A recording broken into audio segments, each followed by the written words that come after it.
On va passer la parole au docteur Franck Verdon pour nous parler des dysfonctions cognitives post-opératoires.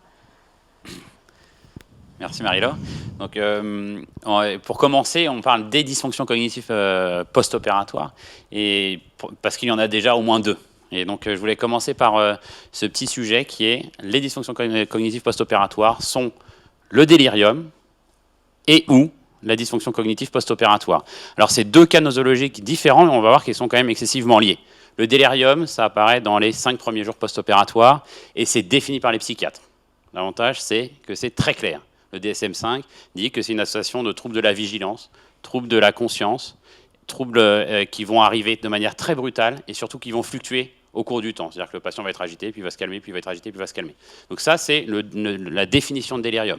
C'est très précoce. Et puis, il va arriver derrière ce qu'on appelle les dysfonctions cognitives post-opératoires qui, elles, sont beaucoup plus longues, s'étalent dans le temps et vont être réversibles également dans la majorité des cas, mais peuvent durer jusqu'à 1 an, un petit peu comme ce qu'on citait tout à l'heure au sujet des troubles neurologiques. En quoi sont-ils liés ? Ils sont liés, alors ça c'est une étude intéressante de 2012, post-opératoire de chirurgie cardiaque. Vous voyez dans la courbe grisée les patients qui ont eu ou qui ont présenté en post-opératoire un délirium. Et vous voyez que ces patients ont un MMS, qui est l'ordonnée, qui est en ordonnée actuellement, là, enfin présenté en ordonnée, ont un MMS qui est plus altéré que ceux qui ne vont pas présenter de délirium, qui est la courbe noire. Et la durée du délirium va également impacter ce MMS. C'est-à-dire que les patients qui vont présenter le délirium, un délirium très long dans le temps, c'est-à-dire que plusieurs jours, vont présenter des troubles cognitifs post-opératoires plus importants que les autres. Donc il y a un lien clair entre les patients qui vont présenter un délirium en post-opératoire et qu'on va définir grâce au DSM-5, grâce à ce fameux score, et les dysfonctions cognitives post-opératoires. Alors, tout ça pour revenir à la pratique, c'est qui est-ce qui n'a pas croisé ça ? Non, ce patient, ce type de patient, cette situation en salle de réveil. Alors un patient très agité, qu'on a du mal à contrôler, qui éventuellement s'arrache ses perfusions, quelle est notre réaction ? La réaction peut être assez basique, c'est-à-dire fuir, repartir au bloc opératoire, c'est une bonne option. La deuxième option reste de demander à l'infirmière d'attacher le patient, parce que c'est quand même assez tranquille. Et puis la troisième option, et qui est parfois la mauvaise, qui est de mettre des benzodiazépines, parce que ça va calmer le patient qui est agité. Alors on verra que c'est probablement pas ce qu'il faut retenir, et en tout cas j'espère qu'à la fin on se dira, c'est pas du tout ça qu'il fallait faire. Alors, déjà, premier élément, c'est que ces patients qu'on voit hyperactifs, il faut retenir que c'est la face émergée de l'iceberg. C'est en salle de réveil, moins de 8% des patients. Donc les patients délirants, comme ça, qui nous embêtent en salle de réveil, c'est des patients qui sont les patients, c'est la face émergée de l'iceberg, c'est ceux qu'on voit. Mais on rate, si on ne s'y intéresse pas, on rate tous les déliriums dits hypoactifs qui sont 92%. Après, en salle, ça s'équilibre un peu. On est plutôt aux alentours de 15-20% de patients délirants hyperactifs et 80% de délirants hypoactifs ou mixtes. Alors, la question est, le patient délirant hyperactif, on s'en rend compte très bien. Le patient délirant hypoactif, lui, c'est difficile de s'en rendre compte. C'est peut-être les patients qu'on préfère, parce que c'est les patients qui sont endormis au fond de leur lit, qui ne réagissent pas. Alors, très bien, c'est les patients qui ne nécessitent pas d'investissement, c'est top. Si on veut vraiment les dépister, il faut utiliser des échelles. Et l'échelle qui est la plus classique, celle qu'on peut utiliser le plus facilement, c'est la Confusion Assessment Method, qu'on appelle la CAM, et qu'on peut utiliser en réanimation, qui s'appelle la CAM ICU, donc ça s'utilise même patient intubé ventilé. Alors cette CAM, elle suit les références du DSM-5, donc des psychiatres, qui dit qu'il faut une perturbation brutale de la cognition. Donc, est-ce qu'on se rend compte que le patient, à un moment, il est réveillé normal, puis après, il est endormi, puis réveillé, puis endormi. Ça, c'est pas ce qu'on appelle une attention normale en post-opératoire. Deuxième élément, c'est est-ce qu'il a des arguments en faveur d'une inattention ? Donc, est-ce qu'il est capable de retenir les consignes ? Et la consigne la plus simple, c'est lui faire dire est-ce qu'il entend bien, de taper sur la barre du lit lorsqu'il entend la lettre A, et on lui cite un certain nombre de lettres. Et lorsqu'on a deux de ces critères qui sont positifs, dans ce cas-là, on peut passer aux deux autres critères à rechercher, qui sont des troubles de la conscience, donc ça c'est l'échelle de RASS, très simple, qu'on utilise en réanimation ou en salle de réveil, et puis, ou alors des arguments en faveur d'une pensée désorganisée, c'est ce que le patient est capable de dire qu'une pierre ne flotte pas sur l'eau, qu'il y a des poissons dans la mer, il y a différentes questions à poser qui sont assez simples, ça prend moins d'1 minute, c'est faisable par tout le monde. Donc ça permet, c'est la seule manière qu'on a de dépister réellement tous les patients qui ont un délirium. Alors la question... Je te coupe juste une seconde, Franck.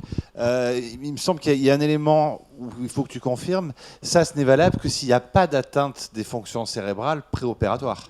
Alors dans la définition de délirium, on considère qu'il ne faut pas qu'il y ait de troubles neurocognitifs préalables Donc, et en il faut particulier de absolument démence. savoir dans quel état Donc, était le patient. tout à fait. C'est-à-dire que si en particulier si le patient est dément, c'est probablement une des seules choses, ou intoxiqué, mais là c'est pas la question. Enfin, ça pourrait être la question en post-opératoire, mais s'il est dément, c'est vrai que c'est une vraie limite de l'étude du délirium, parce que dans ce cas-là, c'est compliqué. Ou même juste avec une perturbation pas très importante des fonctions cognitives Alors, en préopératoire. S'il a une petite perturbation qui n'est pas visible, c'est-à-dire qui n'est pas au sens de démence, parce que c'est la définition même de mild cognitive impairment, c'est-à-dire que c'est pas visible, excepté par les proches. Donc on parle de mild cognitive impairment quand ça commence à être visible pour tout le monde et que ça atteint en gros plus d'un domaine de la cognition. Et bien globalement, là on parle de démence. Quand un patient est dément, c'est-à-dire que tout le monde va s'en rendre compte et vous le saurez parce que vous l'aurez endormi le patient et vous savez qu'il est dément, dans ce cas-là, ça posera question, la manière d'évaluer le délirium ne sera plus du tout la même. Si on a un patient qui a quand même un déficit cognitif mais qui n'est pas visible autrement que par la famille, et vous allez voir qu'on en a quand même un paquet mais on ne s'en rend pas compte, ce type de patient peut quand même utiliser la CAM. Mais la question c'est est-ce que c'est intéressant d'utiliser cette CAM? Parce que ça prend quand même moins d'une minute, certes, mais il faut former tout le monde, il faut former les infirmières, il faut aller dans les étages, parce qu'encore une fois, le délirium arrive dans la majorité des cas, ça arrive dans les 48 heures en post-opératoire. 70% des déliriums arrivent dans les 48 premières heures. Est-ce que c'est utile de rechercher ces déliriums? Vous avez mis en termes de traitement. Eh bien, le traitement du délirium, en particulier hypoactif, zéro. Il n'y en a pas. Est-ce que ça sert à quelque chose? Parce que tu as parlé du traitement du délirium hyperactif tout à l'heure et tu as évoqué certains traitements et tu as dit que il allait falloir en privilégier d'autres. Oui, justement. Alors ça, c'est l'étape d'après. J'allais dire, c'est la seule limite, c'est le délirium hyperactif. Le délirium hyperactif, c'est la seule indication à utiliser des neuroleptiques. Vous avez un délirium hyperactif, vous utilisez les neuroleptiques. C'est l'allopéridol ou l'aldol. Très simple, on l'utilise, mais quel que soit l'âge, aucune contre-indication excepté les allongements du QT éventuellement. Et on fait une titration 0,5 mg par 0,5 mg toutes les 5 minutes jusqu'à ce que le patient soit calme. C'est le seul traitement qui a été considéré comme étant positif sur le délirium. Et attention, j'insiste, sur le délirium hyperactif. Parce que toutes les études qui travaillent sur l'aldol actuellement travaillent sur les déliriums, tous les déliriums monitorés par la CAM-ICU ou la CAM. Donc cette fameuse échelle. Mais là, encore une fois, ça tape beaucoup sur les déliriums hypoactifs. Et utiliser un neuroleptique sur un délirium qui est déjà hypoactif, c'est pas la peine. On ne s'attendait pas à ce que ça soit positif. Donc en gros, retenez délirium hyperactif, interdiction d'utiliser les benzodiazépines, utilisez l'aldol. Voilà. Donc toujours cette même question, est-ce que ça sert à quelque chose de faire cette CAM ou CAM-ICU? Puisque de toute façon, il y a zéro traitement. Bah, la réponse, elle vient après. Parce qu'on va rechercher quels sont les... Donc vous allez avoir la réponse à ce moment-là. C'est quelle est donc la seule manière qu'on a de travailler sur le délirium? C'est de le prévenir. Et donc, on va chercher tous les facteurs déjà prédisposants. Ça, c'est du préopératoire. Quels sont les facteurs prédisposants au délirium? Eh bien, premièrement, la démence, les troubles cognitifs qu'on appelle mild cognitive impairment, donc je le citais tout à l'heure. Démence ou mild cognitive impairment en préopératoire, on a 16 fois plus de chances de développer un délirium en post-opératoire. Donc, c'est quand même un élément clé, facteur prédisposant. La question, c'est est-ce qu'on peut jouer dessus? Ça, c'est difficile.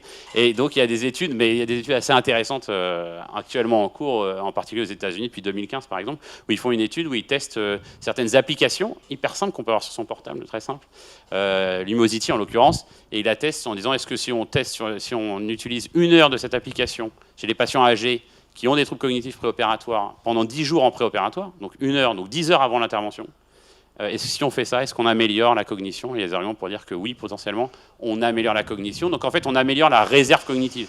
Et un peu comme on fait en préhabilitant les patients, en leur faisant faire du sport, en les renourrissant en particulier avant chirurgie carcinologique, eh bien on pourrait renourrir leurs neurones. En gros, c'est ça, c'est améliorer la réserve cognitive. Ça veut dire qu'il faut conseiller à tous nos patients les prothèses de hanche, les prothèses de genoux un peu âgés qu'on voit en consultation d'anesthésie, d'aller s'entraîner sur l'appli? Tout à fait. Et quand vous vous intéressez vraiment à la cognition, vous voyez que les patients qui arrivent, quand vous arrivez dans leur chambre pour leur faire les tests cognitifs, ils sont en train de faire des mots croisés. Bah, globalement, ils ont des échelles de cognition qui sont parfaites. Les patients qui arrivent, ils sont en train de regarder la télé ou ne rien faire. Vous allez avoir parfois des surprises parce que vous les avez vus en consultation ici, c'est nickel, ils sont capables de tenir une conversation avec vous. Quand vous faites un tout petit peu de cognition, ils ne sont pas capables de faire une horloge, ils ne sont pas capables de retenir 5 mots. Et donc, c'est super intriguant. Mais en tout cas, quand on rentre dans une chambre et que le patient fait des mots croisés, c'est un peu dans le même style, il a amélioré sa réserve cognitive et peut-être que des éléments hyper simples comme les mots croisés ou les applications, ça pourrait aider. Attention, je dis bien ça pourrait. Mais on sait très bien que les gens qui ont un statut socio-économique et un certain nombre d'années d'études derrière eux ont moins de chances que les autres de faire des troubles cognitifs. Donc c'est assez clair que la réserve cognitive a un impact. Après, il faut l'améliorer. Si je peux me permettre, c'est quoi cette application? Je ne connais pas du tout. Tu peux juste nous redire ce que c'est? C'est presque aussi bien que la SPAR. C'est l'application SPAR. C'est Lumosity. C'est une application, mais il y en a des centaines d'autres sur le marché. C'est une application avec des petites feuilles qui circulent, enfin des petites feuilles qui circulent ou des petits trains à faire rentrer dans des maisons en fonction des couleurs qu'ils ont. Donc c'est super simple, assez fun. Vous pouvez l'utiliser au bloc opératoire. C'est presque aussi bien que Candy Crush. Mais voilà, c'est Ce que j'allais dire, avec Candy Crush, avec en Candy fait, Crush la pourrait- génération qui vient, elle n'aura jamais aucun trouble cognitif. Quoi. Exactement. Il est en train de me dire qu'il faut que je me mette à faire des mots croisés plutôt que de regarder le scope, parce que sinon je vais avoir des troubles cognitifs qui vont pas tarder. Tu joueras à Candy Crush. Exactement Je ça. vais T'es jouer à protégé Candy par Crush. tes années d'études. Donc, en fait, Et si tu c'est fais du bien. sport. Donc les infirmières sont nickel certaines. Voilà, je te laisse la responsabilité La de tes propos. paternité de cette Mais affaire. potentiellement. Potentiellement. Exactement. Bon, ensuite, il y a l'âge sur lequel on ne peut pas jouer, ça c'est évident. Il y a les troubles métaboliques, donc ça, encore une fois, il faut bien regarder les troubles ioniques chez les patients et essayer d'éviter l'anémie, bien entendu. La dépression, ça, c'est pas, on peut difficilement jouer dessus. Et la dépendance à l'alcool, qu'il faut essayer de sevrer en préopératoire si c'est possible. Donc ça, c'est les facteurs prédisposants.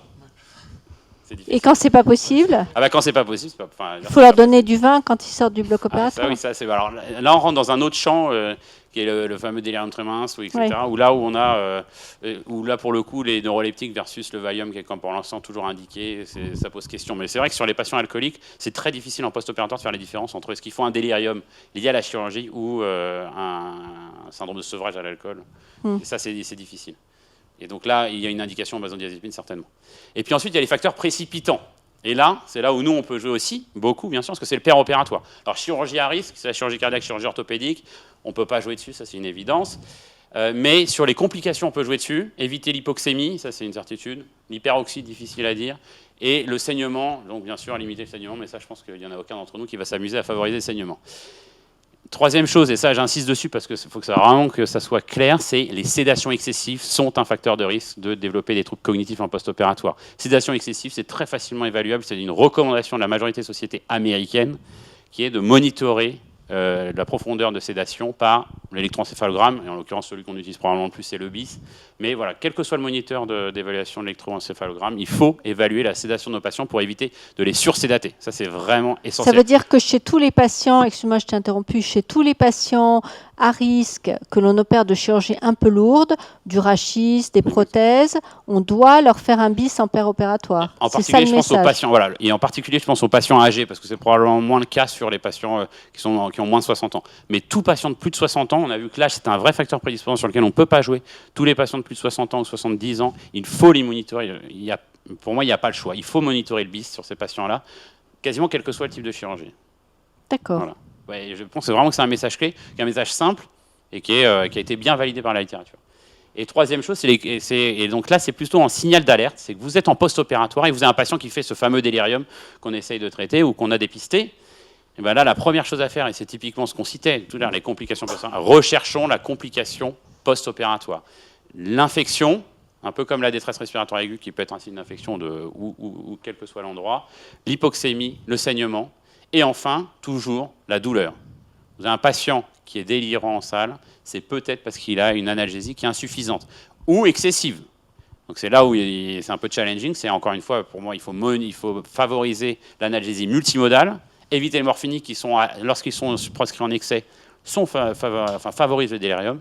S'ils sont prescrits en défaut, pas suffisamment, ça va aussi favoriser le délirium. On a une question justement à ce sujet qui rejoint ça, c'est est-ce que l'opioïde free anesthesia est une manière de prévenir les troubles cognitifs post-opératoires? Alors, il est probable, c'est difficile à dire dans l'état actuel des choses, que ça va aider. Je pense que ça va aider pour tous ces arguments, toutes ces données dans la littérature assez démographiques ou observationnelles. Oui, je pense que l'OFA va probablement améliorer la cognition pour différentes raisons. C'est premièrement que ça permet de diminuer les morphiniques, ça on rentre dans l'analgésie multimodale à fond, et ça permet aussi d'utiliser, l'OFA souvent utilise des drogues comme la dexmédetomidine, qui sont des drogues qui ont également un effet sur l'incidence du délirium, peut-être par des effets mitochondriaux, etc., des effets intracellulaires, et qui peuvent potentiellement avoir un bénéfice sur le post-opératoire. Donc oui, potentiellement, l'OFA va bénéficier, les fonctions cognitives des patients vont bénéficier de l'OFA outre les autres raisons pour lesquelles on peut utiliser l'OFA.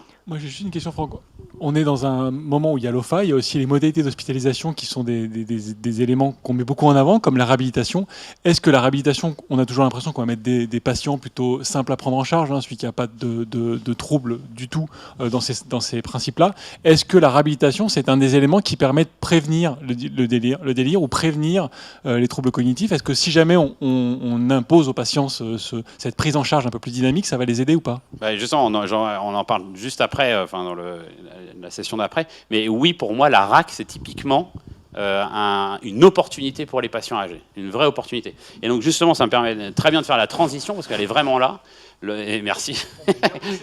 C'est super travaillé. Et puis c'est un programme qui a été développé aux États-Unis, mais maintenant il y a 20 ans, donc ça fait quand même, ça commence à remonter, les Hospital Elder Life Program, et mais qui a un petit peu designé nos fameuses UPOG, ou les unités un peu de prise en charge spécialisées, qui est de dire que lorsqu'on instaure dans un hôpital un protocole de prise en charge des patients qui vont avoir des troubles cognitifs en post-opératoire potentiellement, c'est-à-dire les orienter, favoriser leur sommeil, favoriser leur vision, leur audition, les relever précocement et les réhydrater, et ben on diminue par 2 l'incidence du délirium.